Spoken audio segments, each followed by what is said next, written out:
Le système de transmission audio sans fil Sennheiser XSWD est un petit système à un tarif relativement abordable. On va voir ses différentes caractéristiques, ses points forts et ses points faibles. Je vous expliquerai aussi pourquoi j'ai choisi ce modèle pour mon utilisation plutôt que le Rode Wireless Go ou le Saramonic Blink 500, qui sont ses deux principaux concurrents dans la même gamme de prix. On parlera aussi du Sennheiser AVX qui est un peu plus cher, mais j'ai eu la question sur le groupe Facebook de PixSunlight.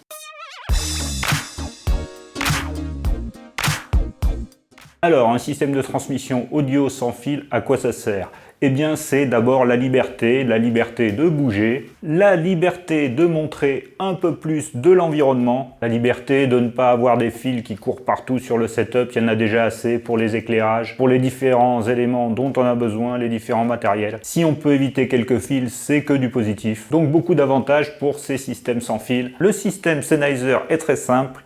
Il se compose d'un tout petit émetteur qui se branche sur le micro et d'un récepteur qui va se brancher sur la caméra ou sur l'enregistreur audio. L'émetteur et le récepteur sont tout à fait semblables. On va juste pouvoir les distinguer par un petit logo situé juste ici à l'arrière. On va pouvoir les recharger en USB-C. Pour les contrôler, on a un seul petit bouton et on a une petite LED pour voir l'état dans lequel ils sont. Une petite pression pour démarrer et pour appairer. Si on veut muter la transmission, on va faire une petite pression et la LED va s'allumer en orange. Et une pression longue lorsqu'on va vouloir l'éteindre. La transmission radio, c'est du classique 2,4 GHz. Lorsque les fréquences sont encombrées, le système est censé trouver le meilleur canal pour avoir moins d'interférences. On va tout de suite en extérieur pour faire le test de portée, pour voir jusqu'à quelle distance on peut faire confiance à ce système, quelle distance approximative, parce que je n'ai pas du matériel de géomètre pour mesurer précisément. Voilà, on se retrouve en extérieur pour contrôler la portée de ce petit appareil, de cet équipement. Donc on est actuellement connecté directement sur l'appareil avec le système. J'ai le micro-cravate juste ici. Il ne faut pas trop le toucher, sinon ça va faire des bruits bizarres. Ensuite, j'ai le transmetteur qui est connecté à la ceinture avec le petit clip qui permet de le connecter à la ceinture. J'ai réglé le gain dans la caméra pour ne pas avoir un niveau trop fort parce qu'au départ le niveau était un peu fort. J'ai été obligé de baisser le niveau pour avoir quelque chose d'acceptable. On va compter les pas pour vérifier la portée, mais d'abord vous allez me suivre. Donc on va faire décoller le drone.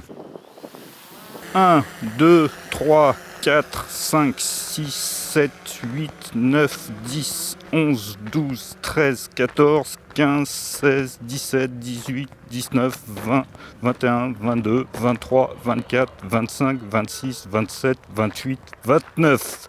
29 pas, je me retourne parce qu'il paraît que ça dépend si on est face à la caméra ou si le transmetteur est caché.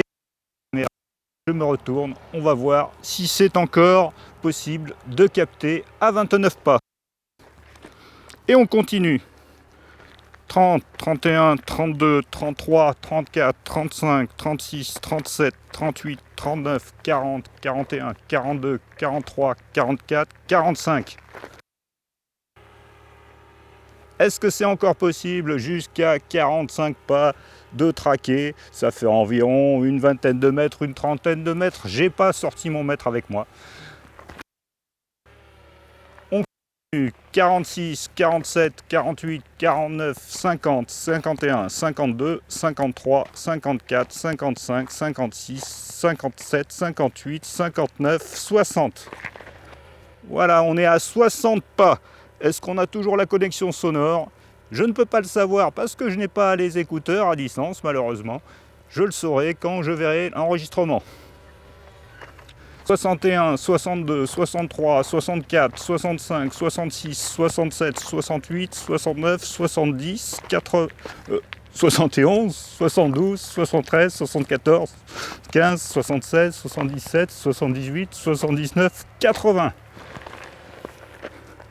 80 pas, ça commence à faire. Je vois à peine l'appareil photo qui a un 35 mm qui doit me voir, mais je dois être quand même tout petit dans le champ, donc ça commence à perdre de l'intérêt. Et on continue. 81, 82, 83, 84, 85, 86, 87, 88, 89, 90, 91, 92, 93, 94, 95, 96, 97, 98, 99, 100. Voilà, 100 pas. Heureusement, il n'y a pas trop de passage vers ma caméra. Sinon, je craindrais qu'elle soit volée. Voilà, je suis de face, donc le transmetteur.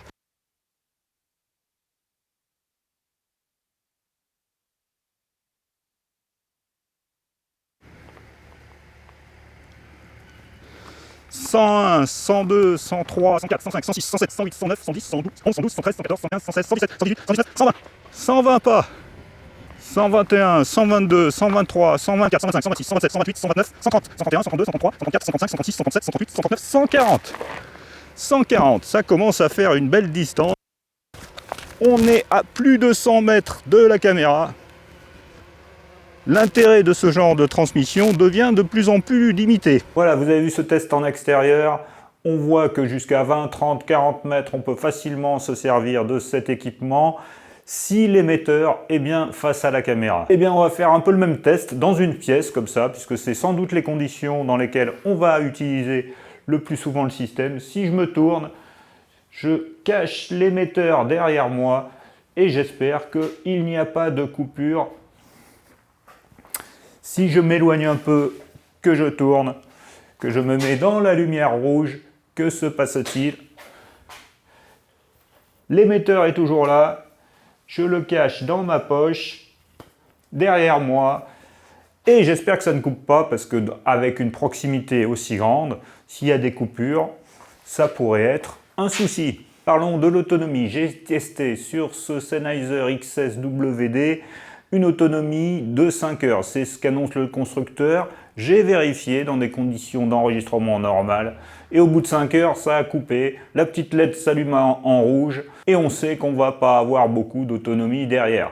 On peut toujours alimenter par l'USB-C, mais c'est pas forcément très pratique de rajouter une batterie externe à notre petit transmetteur et notre petit receveur. Un point fort de ce matériel, une latence très faible, inférieure à 4 millisecondes.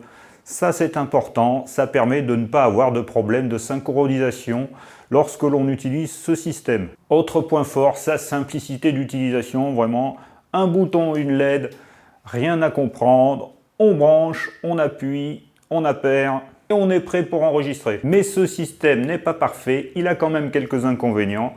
Mais tout d'abord, j'aimerais vous dire pourquoi je l'ai tout de même préféré au système Rode ou au système de Saramonic. La première raison pour laquelle j'ai préféré ce système, c'est parce qu'il a eu un petit verrouillage du câble. Rien n'est plus embêtant qu'un câble qui se débranche sans qu'on s'en rende compte. Évidemment, on doit toujours monitorer son audio avec un casque, mais une prise qui se débranche en plein tournage, c'est toujours un souci.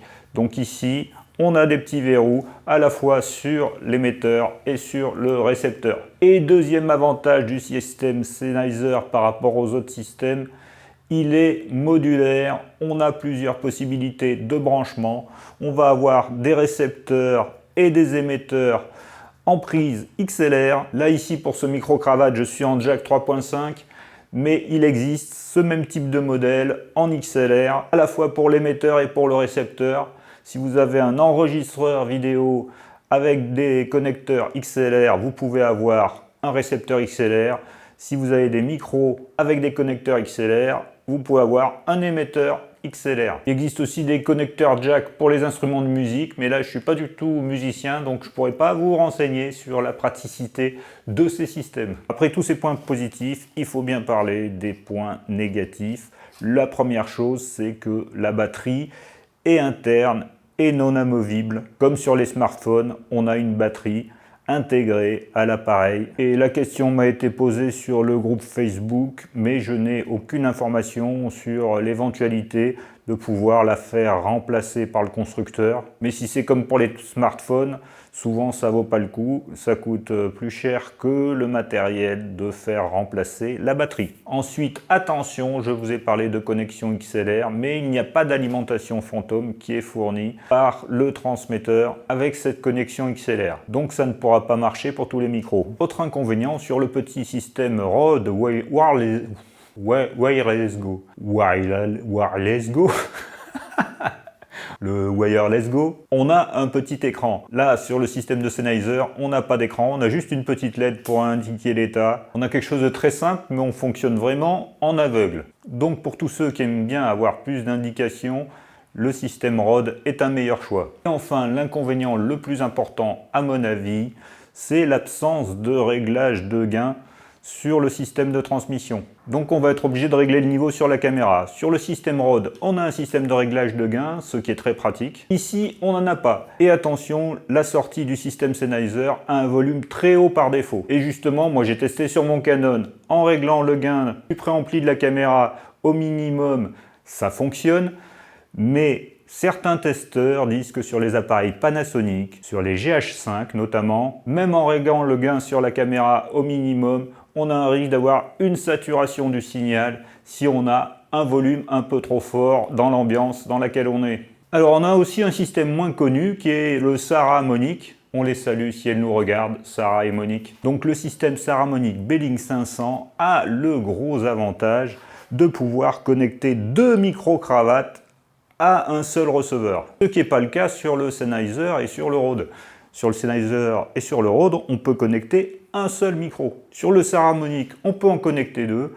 Ils seront plus livrés dans le kit. Donc ça, c'est un gros avantage. D'après les tests que j'ai vus, la qualité est un petit peu moindre. Mais pour faire de l'interview de deux personnes qui parlent alternativement ou ensemble, ça peut être un système intéressant. À noter que d'après les tests que j'ai vus, les deux micros ne sont pas enregistrés sur deux voix séparées, donc on ne pourra pas les remixer après coup. Donc c'est pas aussi performant que d'avoir un enregistreur avec plusieurs voix et plusieurs micros et plusieurs transmetteurs, mais c'est peu onéreux. Si on le compare au système Sennheiser AVX, le système XSWD est un système qui va avoir l'avantage d'être plus petit, plus compact. Mais par contre, on va avoir l'inconvénient de ne pas pouvoir changer les batteries. Sur le système AVX, on va avoir des possibilités de réglage. C'est un système qui paraît plus robuste aussi. Au niveau de la qualité sonore, on n'a pas forcément une très grande différence d'après les tests que j'ai vus. J'ai pas pu tester l'AVX. Donc si la taille un peu plus grosse n'est pas un handicap pour vous et que vous avez les moyens, parce que c'est quand même un système qui est quand même